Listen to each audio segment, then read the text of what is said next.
Olá a todos, bem-vindos à Escola Kitonite. É com prazer que trazemos até ti mais uma aula desta escola. Como tu podes ver, já estamos na nossa segunda aula desta terceira teoria, que tenta explicar um pouco do capítulo 8 de Daniel. Ela tem como título 6 Keren. Na última aula já ficaste a conhecer porque é que tem o nome de Keren. Keren significa chifre em hebraico. E o 6, possivelmente estejas a pensar que este 6 está relacionado exatamente com o número 666. E de facto assim é. Mas hoje, nesta aula, nós ficaremos a saber porque é que tem exatamente este número 6. Convido-te a ver a nossa aula até ao fim, pois será dada essa mesma explicação. Hoje falaremos sobre um carneiro e um bode que se encontram exatamente no livro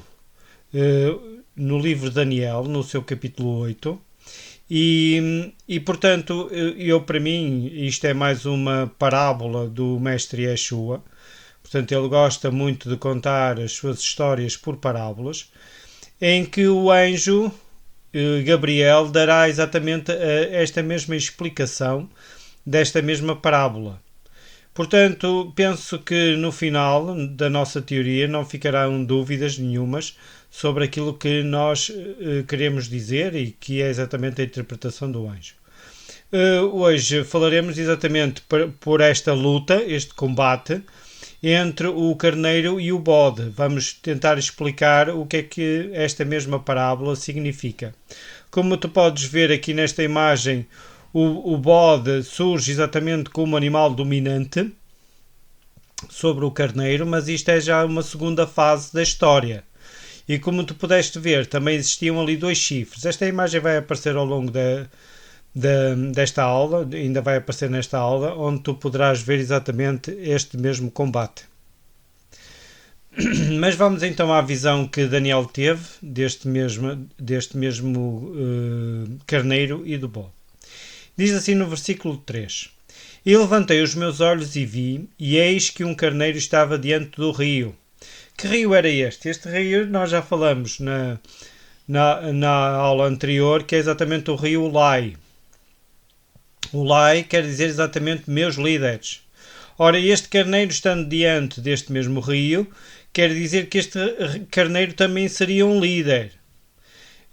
Podemos perguntar se seria o meu líder, não é? Isso depende daquilo que nós colocamos à frente da nossa vida. O qual tinha dois chifres, e os dois chifres eram altos. Portanto, os dois chifres eram altos, mas um era mais alto do que o outro. Portanto, estes dois chifres não eram iguais, não tinham a mesma altura. E diz que o mais alto subiu por último. Portanto, eles não tinham a mesma altura. Há um que vai subir por último. Quer dizer que numa primeira fase ele era o menor, mas depois ficou maior. E vamos já ver porquê, não é? Ao longo da história, o que é que isto significa. E temos aqui a minha explicação deste mesmo versículo, que diz assim: Daniel começou por ver um carneiro com dois chifres, em frente a um rio. E aquilo que eu costumo dizer é que nós temos aqui mais água. Se tu te lembras bem, na nossa segunda teoria, a prostituta do capítulo 17 também estava assentada sobre muitas águas. Mais uma vez água, não é? Muitos povos. Quer dizer que este carneiro também teria um grande líder sobre muitos povos. Estes chifres eram altos, mas não eram do mesmo tamanho. O mais alto subiu por último. E se tu bem te recordas, na teoria 8 Yaven, foi visto que chifres simbolizavam reis ou reinos. Ok? Esta era a mesma interpretação dada pelo próprio anjo, João. Como a Bíblia fala a uma só voz, e esta é a voz do Eterno, continuamos com a mesma interpretação, isto é, estes dois reinos simbolizam exatamente reis ou reinos. No versículo 20 deste capítulo é reforçada esta relação. E agora eu convido tu a leres comigo. O versículo 20 do capítulo 8 diz assim: Portanto, esta é a interpretação dada pelo anjo Gabriel a Daniel, ok? Que diz assim: O carneiro que tu viste, portanto isto é depois da visão, com dois chifres, são os reis da Pérsia e da Média.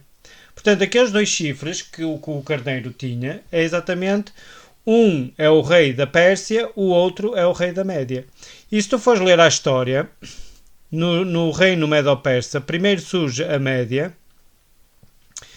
que depois vai se aliar aos persas, que numa primeira fase são mais fracos, não é? Podemos assim dizer, mas depois eles vão subjugar estes mesmos medos. E o mais curioso disto tudo é que, como o território do Império Medo-Persa vai ser muito grande, os persas não vão conseguir dominar este mesmo território sozinho. Então vão pedir esta mesma ajuda e os medos vão também ter um grande poder, porque há de reparar que aqui neste versículo diz que os chifres eram muito altos. O que é que significa exatamente ser muito altos? Vamos ver. Desta visão podemos ainda tirar duas conclusões.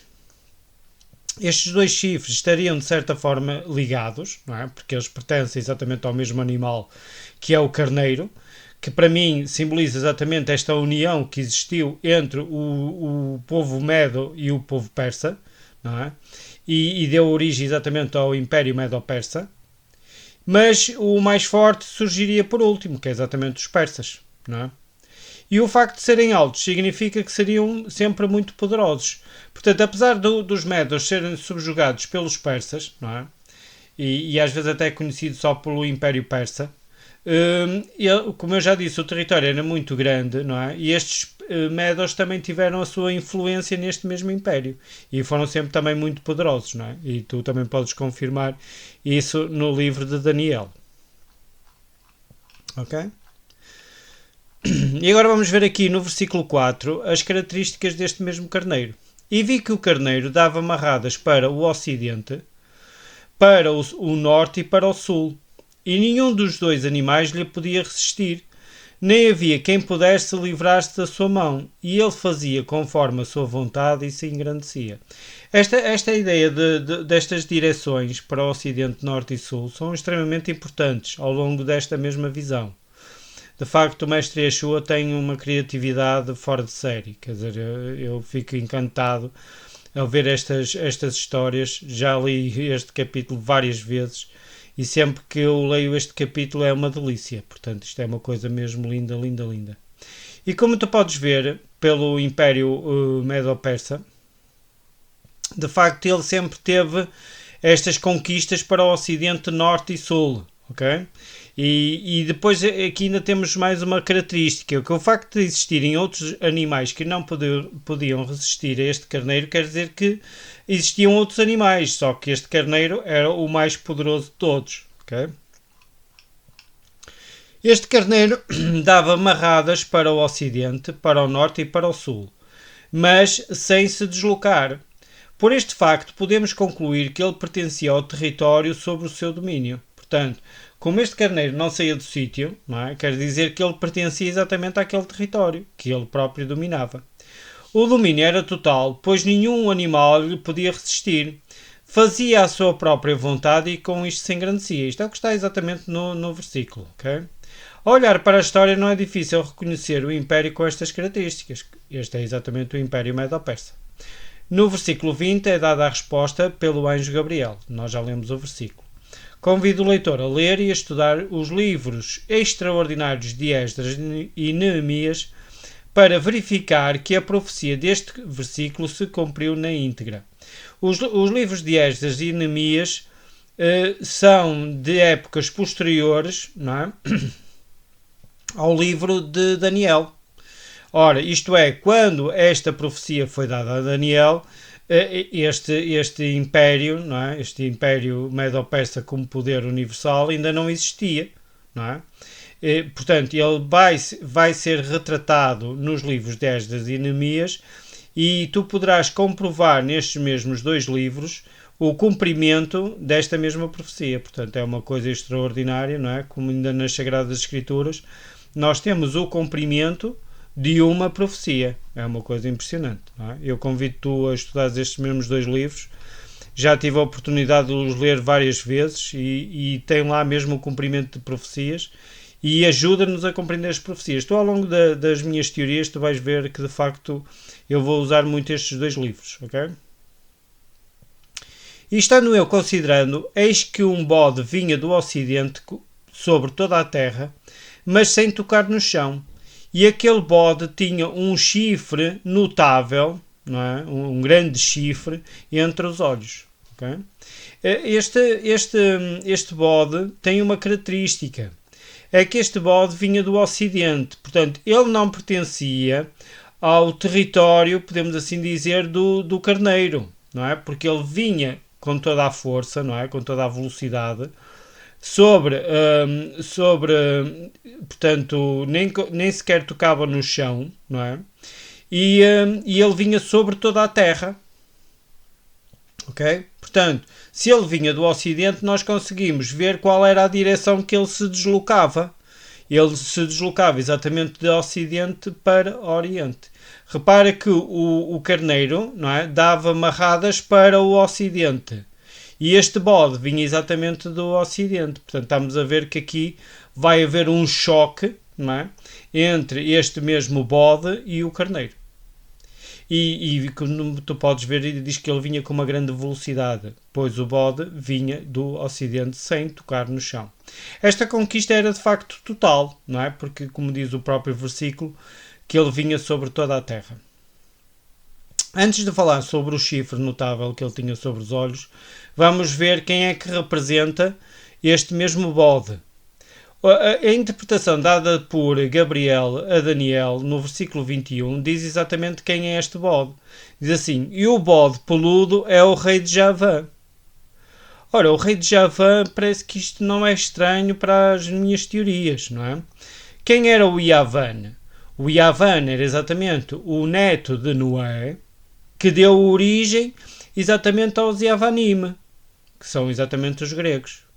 Portanto, este bode peludo é exatamente um representante deste rei de Yavan, que muitas traduções traduzem pelo rei da Grécia, e está corretíssimo, porque Yavan, como tu pudeste ver, em grego é exatamente Grécia, está bem? E este rei da Grécia, não é? O bode peludo é o rei da Grécia, é exatamente os gregos, não é? Com o seu grande império. E o grande chifre que havia entre os seus olhos é o primeiro rei. Ora, quem é que foi o grande rei, o primeiro grande rei dos gregos? Foi exatamente Alexandre o Grande. Não é? Para mim, esse é o primeiro e o maior, não é? Podemos assim dizer, o maior rei dos gregos, que é exatamente Alexandre o Grande. E como tu podes ver ao longo da história, houve muitos imperadores e reis que quiseram ter exatamente este poder que este Alexandre Grande tinha, não é? E se fores ver as conquistas de Alexandre, tudo o que ele fez foi sempre muito rápido, ok? Muito rápido. Com uma rapidez mesmo estonteante. Portanto, uma coisa que deixa mesmo um arrepio na espinha, não é? Como é que ele conseguiu fazer tão novo, não é? Conseguiu fazer estas conquistas tão novo e tão rápido, ok? Portanto, a velocidade está bem presente. E se também tu recordas, quando eu associava a besta do Apocalipse, que era semelhante ao leopardo com uma chita, é exatamente por causa desta velocidade, não é? Esta velocidade. E aqui vês mais uma vez a velocidade deste mesmo rei, não é? Que era tudo muito rápido. Ele mesmo novo, quando ele morreu muito novo, e ele chorava, não é? Contos que se dizem que ele chorava porque não tinha mais território para conquistar. Portanto, para tu veres até que ponto é que chega exatamente a ideia humana, não é? A ideia humana da conquista, de querer ser por mais. E isto tudo através do sangue, da destruição do nosso próximo. É exatamente tudo aquilo que é contrário àquilo que a Bíblia diz. Que nós devemos amar o nosso próximo como a nós mesmos. Okay? Portanto, tudo contrário às indicações do próprio Deus. Portanto, como tu podes ver, não é? Rapidez, semelhante ao leopardo, a chita, este bode também, que representa exatamente os gregos, também era muito rápido. Tá bem? E as conquistas de Alexandre o Grande foram, de facto, muito rápidas. Além disso, este bode tinha um chifre notável entre os olhos. Não sabemos se tinha mais algum chifre. E a conclusão que eu tiro é que possivelmente não. Não tinha mais nenhum chifre. Tinha apenas este grande chifre entre os olhos. Faço esta afirmação, pois, assim como foram referidos os 2 chifres do carneiro, se o bode tivesse mais chifres, penso que o profeta também os tinha referido. Ok? Portanto, eu penso que este bode tinha apenas um chifre, e um chifre notável. O chifre notável é o primeiro chifre do bode, não é? Porque o bode, como tinha apenas um, não é? E era notável, este é o primeiro chifre do bode, porque tu depois vais ver mais à frente na história que este bode vão-lhe aparecer mais chifres. E aquilo que eu digo é que esta contagem dá o nome a esta teoria. Ora, porquê é que esta contagem vai dar o nome à teoria? Ora, se no nome da teoria tem 6 carene, portanto 6 chifre, então quer dizer exatamente que este bode teria 6 chifres no total. Ok? E assim é. Okay? Obviamente que há outras interpretações que não dão estes 6 chifres como sendo todos do bode, mas para mim são. E eu depois vou-te explicar porque é que eu acho que sim que são.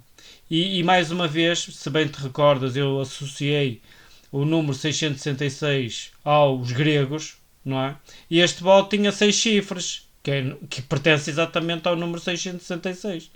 Portanto, mais uma evidência, não é, que eu posso estar correto na minha interpretação. Não é? Mais uma vez aqui o número 6. Mas mais à frente nós vamos falar isto com mais pormenor, está bem? Isto ainda não terminou aqui. Como eu costumo dizer aos meus alunos, não é? Quando às vezes eu faço um primeiro exercício e eles têm muita dificuldade, isso não tem problemas, porque nós não terminamos aqui, nós vamos praticar mais para que as coisas fiquem mais fáceis, está bem? E agora, e daqui a um mês, e daqui a 2 meses, nós estaremos sempre a praticar a mesma coisa, é assim que eu digo aos meus alunos. Portanto, nós ainda voltaremos novamente a este número 6. E agora o versículo 6. Portanto, mais uma vez, mais uma coincidência, que eu costumo dizer que isto não...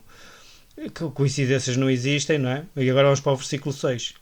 E dirigiu-se ao carneiro que tinha 2 chifres, ao qual eu tinha visto em pé diante do rio. Portanto, este carneiro ainda estava em pé. Portanto, Daniel faz aqui a referência que de facto este carneiro estava em pé.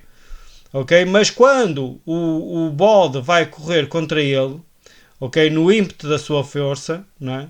Que é o que está no versículo 6, diz: E vi-o chegar perto do carneiro, versículo 7, enfurecido contra ele, e ferindo quebrou-lhe os 2 chifres. Que chifres eram estes? Eram exatamente os reis da Média e da Pérsia.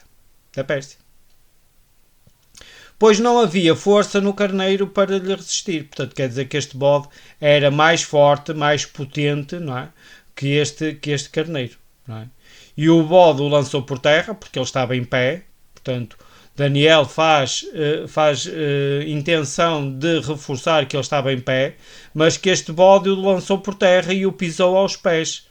Não houve quem pudesse livrar o carneiro da sua mão. Quer dizer que o poder estava exatamente sobre este bode. Okay? E agora eu vou-te mostrar aqui um mapa, não é? Para tu veres, este mapa também vai aparecer mais à frente na nossa teoria, para tu veres exatamente quais foram as conquistas de Alexandre o Grande. Portanto, Alexandre o Grande conquistou todo o território que pertencia aos persas e, juntando ao seu território, ao território dos gregos, não é, que se encontra aqui ao ocidente, repara, do ocidente, ele foi para o oriente. E o bode e o carneiro estava exatamente no oriente e dava amarradas para o ocidente, exatamente em sentido contrário.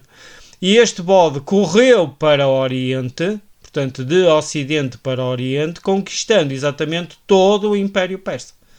Ok? E o domínio foi total. Foi total porquê? Porque de facto Alexandre o Grande conquistou todo o território que era conhecido até então. Ele chegou até às Índias. Okay? E agora eu vou-te dizer uma coisa curiosa. Porquê que ele foi até às Índias? Porque no conhecimento grego, os gregos diziam que nas Índias, ou depois das Índias, existia exatamente o fim do mundo. Ok? Então o que é que Alexandre quis conhecer? Exatamente o fim do mundo. É uma coisa impressionante. Este homem, além de ser um militar exímio, portanto, para mim, um dos maiores líderes de todos os tempos, ele também queria conhecer ok? Também tinha sede de conhecimento, portanto, e ele foi exatamente até às Índias para saber o que é que existia para além do fim do mundo. Portanto, é uma coisa impressionante. E de facto, olhando para a profecia, nós conseguimos ver exatamente que a profecia se cumpre cabalmente, que é uma coisa impressionante mesmo. E viu chegar perto do carneiro, portanto, aquilo que nós já vimos, não é? Este bode chegou perto do carneiro e, enfurecido contra ele, não é? Feriu-lhe e quebrou-lhe os 2 chifres. Ora, o que é que significa quebrar-lhe os 2 chifres? Eu explico aqui em baixo este mesmo versículo. Pelo escrito, podemos concluir que o bode não pertencia à região onde se encontrava o carneiro, pois ele vinha do ocidente, como tu já viste no mapa, não é? O território dos gregos, que foi sempre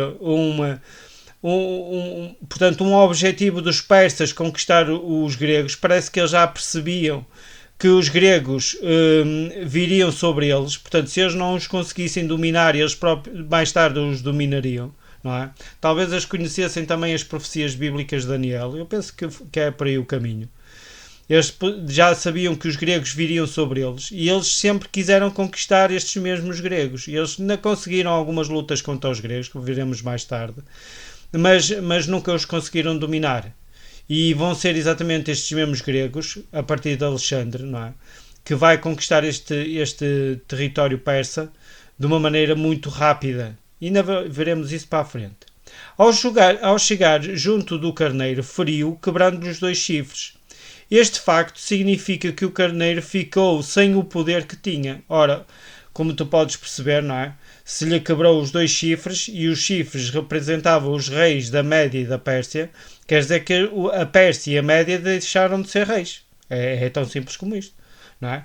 Apesar de existir o carneiro, que é exatamente o povo medo-persa, deixaram de ter o domínio. Quem é que pertence a este domínio? Exatamente ao bode e ao seu grande primeiro chifre. Ok? Ou o seu primeiro chifre, que era muito grande, notável. Não é? E como tu podes ver no versículo, diz que este carneiro não morreu. O bode apenas o lançou por terra e o pisou. Portanto, este carneiro ele não morre. Ok? Depois, até mais tarde, na minha teoria 4, eu volto a falar sobre este carneiro. Ele não vai morrer porque a própria profecia do versículo do capítulo 7, não é? Que é a minha quarta teoria, mostra que este carneiro não morre. Ok? Depois, mais à frente, nós falaremos sobre o assunto.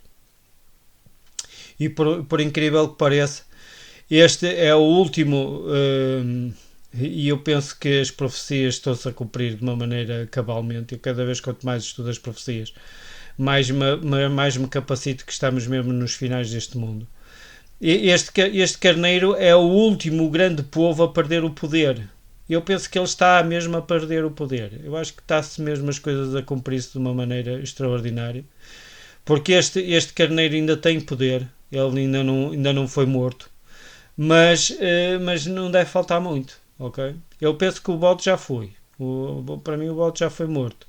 Mas o carneiro ainda continua vivo. Portanto, e eu penso que as coisas estão mesmo... Obviamente que eu não vou falar sobre isso. Nem eu gosto de fazer futurismos, não é? Mas eu penso que as coisas estão mesmo nos finais. E aquilo que eu costumo te dizer é que se estas profecias se cumpriram na íntegra, não é? Isto já está no passado, e esta parábola já se cumpriu, não é? Esta profecia já se cumpriu. Tudo o que está no futuro, não é? Como por exemplo a volta do nosso grande mestre Yeshua, também se vai cumprir na íntegra. Okay? E ela está muito próxima. Okay? Eu posso te garantir que as coisas estão muito próximas. O fim está próximo. Não é? E não é dizer que o fim está próximo daqui a 200 ou 300 anos, porque costuma-se dizer nessa altura também tudo já acabou para nós, não é? Mas que as coisas estão mesmo a terminar. Estão mesmo no seu finalzinho. E se isto se cumpriu na íntegra, não é? Mais ano, menos ano, e nós não queremos fazer aqui, costuma-se fazer adivinhações, não é, do futuro, mas que as coisas estão mesmo a terminar, ok? E ficamos por aqui, no versículo 7 de Daniel. Depois vamos ver que este bode vão acontecer coisas curiosas e nós vamos estudar exatamente esses mesmos acontecimentos. E aquilo que eu continuo-te a dizer é que se gostaste da nossa aula e achas que esta aula é importante para os teus amigos, não é? Para as pessoas que tu gostas, não é? Então eu convido-te a inscrever-te no canal, a compartilhar os nossos vídeos e a acionar as notificações para receberes mais informações deste canal, que eu penso que já é o teu, que é exatamente a Escola Kitonite. Então, tudo bom para ti.